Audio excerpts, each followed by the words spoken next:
Epigastric pain, bloating, and postprandial fullness are among the most frequent complaints in any surgical or gastroenterology practice. The difficulty lies in the symptoms. They look identical whether the underlying cause is benign functional discomfort or a gastric malignancy. Missing an early-stage cancer because it looked like simple indigestion is a high-stakes clinical error. But performing a routine endoscopy on every young patient with bloating leads to mass over-investigation. To balance these risks, modern management uses a specific 4-part screening process to dictate the next step.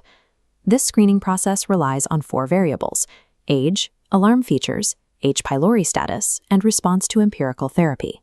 When used as filters, you distinguish low-risk patients needing non-invasive management from high-risk patients requiring immediate structural assessment. Consider a 34-year-old male presenting with epigastric burning and fullness. His exam is normal.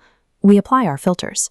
He is under the age threshold of 55 and lacks alarm features like weight loss, anemia, dysphagia, vomiting, or bleeding. Clearing both hurdles means immediate endoscopy isn't indicated. We use non-invasive testing instead, a stool antigen or breath test for H. pylori. If positive, we use a 14-day bismuth quadruple therapy, preferred now due to rising clarithromycin resistance. Following this test and treat pathway for young, uncomplicated patients avoids the clinical friction and cost of unnecessary invasive procedures.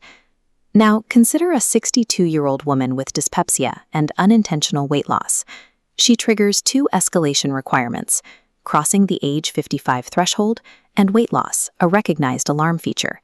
Immediate endoscopy is mandatory to evaluate for malignancy, alongside a CT abdomen for pancreatic lesions. Once a patient reaches these age or alarm thresholds, the clinical objective shifts from symptom relief to actively ruling out structural pathology. Returning to the low-risk pathway, we must also address patients with functional dyspepsia whose symptoms persist despite standard proton pump inhibitor therapy. Avoid the pitfall of escalating PPI doses indefinitely without a new plan. In refractory cases, tricyclic antidepressants are effective as gut-brain neuromodulators to manage symptoms. Let's test the logic. A 45-year-old male presents with dyspepsia, and routine labs reveal unexplained anemia. Do you order a stool antigen test or send him for an immediate endoscopy? The correct choice here is an immediate endoscopy. Even though the patient is under 55, anemia is a red flag. The presence of any single alarm feature overrides the age protection and necessitates a structural assessment. For surgeons, management also requires knowing what not to do.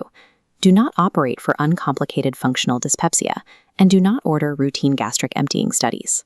Surgical intervention is reserved for refractory ulcer complications, mechanical obstruction, or confirmed malignancy.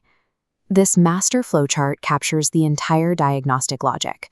Patients under 55 without alarms follow the non-invasive branch, while those over 55 or with alarm features move directly to endoscopy and imaging. Scan the QR code on screen to download this flowchart for your practice. Adhering to this algorithmic approach ensures that low-risk patients avoid unnecessary procedures, while those with serious organic disease receive an immediate